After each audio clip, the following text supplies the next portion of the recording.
So, Power Rangers issue 21. This was a jam-packed issue with a lot going on in it.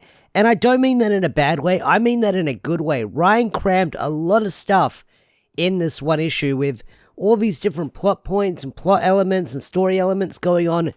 There was a lot happening in issue 21. And it's building up towards the 100th issue of the Power Rangers comic. But not only that, it's also setting up the Death Ranger stuff we'll be getting next month in August as we get the Death Ranger one-shot. So, let's talk about Power Rangers issue 21. So, the issue opens up with our heroes back on Safe Haven, which is kind of funny because I'm surprised how quickly we are back at Safe Haven with everything going on. But it's interesting to see Trini with the long hair because in Mighty Morphin 21, we saw her with the short hairstyle.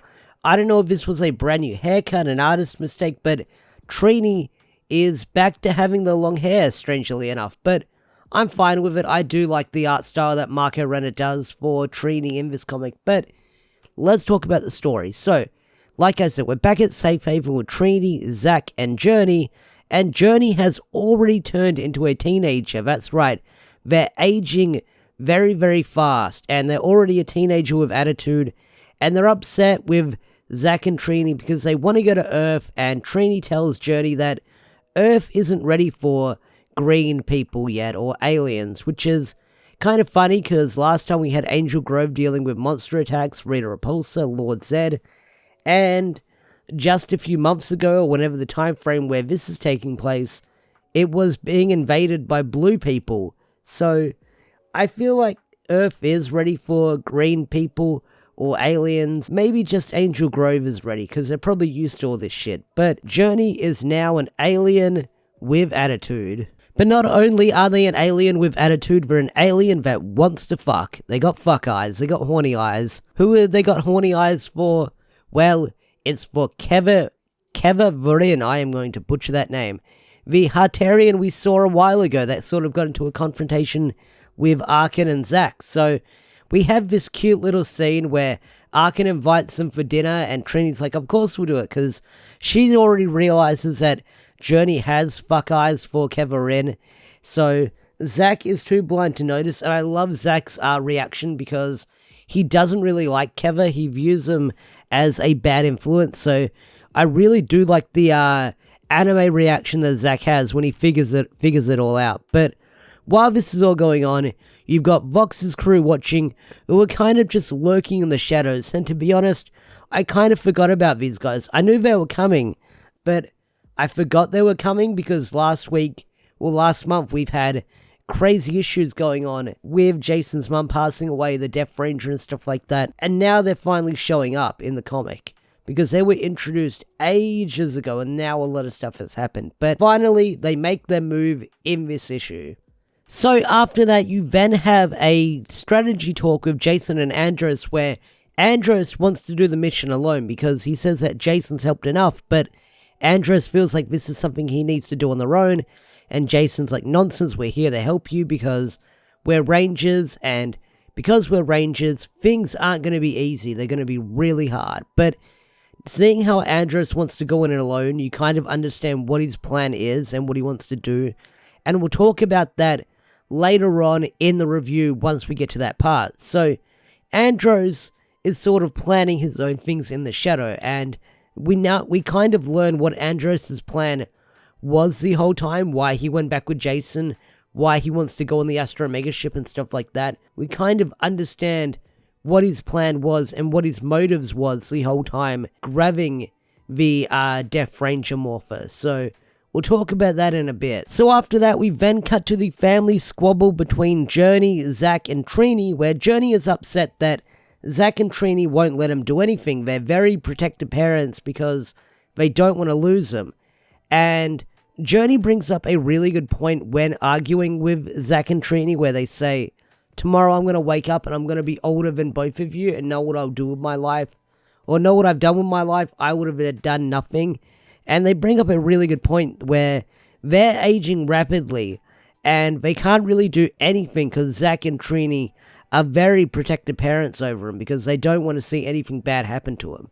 So they have that moment where they say, why did you two have to find me? And they sort of run off crying, and Zack and Trini are sort of having that moment where they don't know what to do as parents. They're struggling. They've never done anything like this before. So it's kind of a heartbreaking moment between the three characters. So I'm going to jump around with this issue. I'm going to focus on the stuff going on Safe Haven, and then I'll jump to the Astro Megaship interrogation mission. So after that, you have Journey and Keva sort of walking on the beach, and the two characters connect and have a bit of a bond where Keva tells Journey saying, for the longest time, well, he says for a year, he was here on his own and he did whatever he wanted. And Journey replies with, that sounds awesome. But Keva replies by saying, do you know what's better? Having someone who cares about you, even if they're a dumb adult. And that's a nice heartwarming moment where it's sort of, you can't pick and choose your family, but there are people out there that care about you. So that's a nice, wholesome moment between these characters.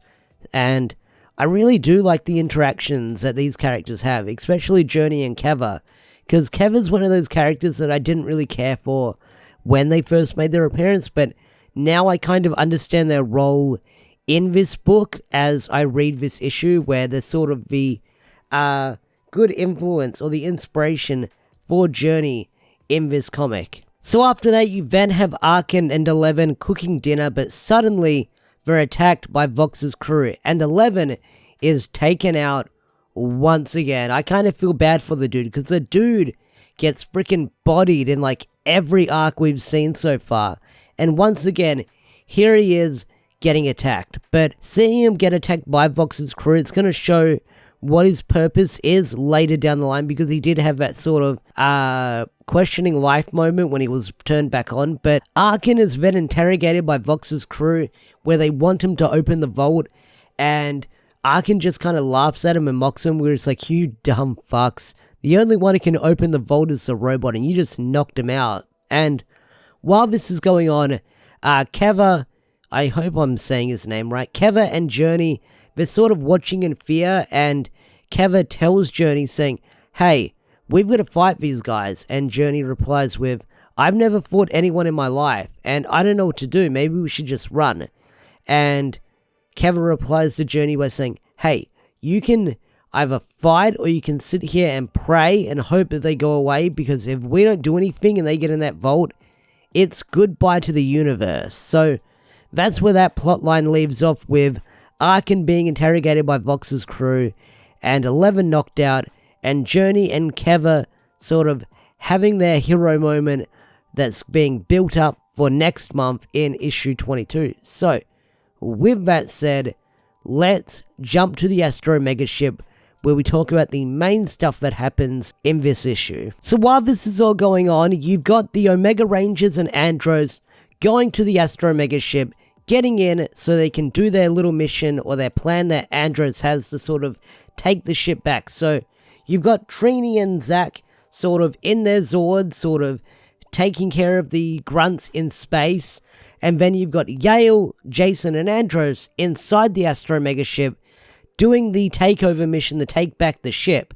And while they're sort of fighting off the grunts and the minions, Jason asks Andros, hey, why don't you morph so we can get a bit of boost from grid energy, or morph in grid energy? And Andros says, I could, but it's simply too dangerous, because when I chose to be the Red Ranger, I thought I was invincible. I thought I could take on an army by myself, but when I lost everything, I failed, and I promised to never morph again until I get everything back. So that's the whole reason why Andros is in the sort of black stealth suit and not morphed as the Red Ranger. He's sort of sticking to the suit and staying in it until he takes everything back. So while this is all going on and Jason and Andros and Yale are getting swarmed by the grunts, Andros runs off to do his own thing. Where does he run off to? Well, he sort of goes to where Zane is being held, and he places the Death Ranger Morpher, or the Gold Omega Ranger Morpher, because they established in Countdown to Ruin that the Death Ranger is a Gold Ranger. So he puts the Morpher on Zane, and Zane is awoken. So that was Andros' plan the whole time, ever since he teamed up with Jason and that. What he wanted to do was get the Death Ranger Morpher, put it on Zane, and wake him up from his comatose / dead state, which was his plan the whole time. So that's why he sort of teamed up with the Omega Rangers and went to Safe Haven to do the things that he needed to do. Sort of, he had his own plans, but waking up Zane is definitely going to have repercussions. And you sort of see that at the end of this issue, where Jason and Yale, they're pinned down by all the grunts, and suddenly they're saved by Andros and Zane with everything going on.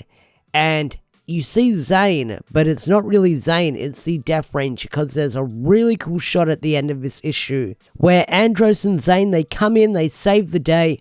Andros apologizes for running off, but he did say he wanted to stop him from doing this because Andros felt like this is something he had to do by himself, and he didn't want Jason to witness what he was about to do next. And then the issue ends with Zane, saying hello to Jason, but there's this really cool shot where it's a close-up of the in-space helmet of the visor, and you just see this teeth in it. So, either that's Zane, that's zombie Zane, or it's the Death Ranger possessing Zane. So, that's where the issue ends off, on that cliffhanger where you have the big close-up of the in-space helmet, and you see the teeth through the visor, and Zane is supposedly possessed by the Death Ranger, and we'll probably find out next month.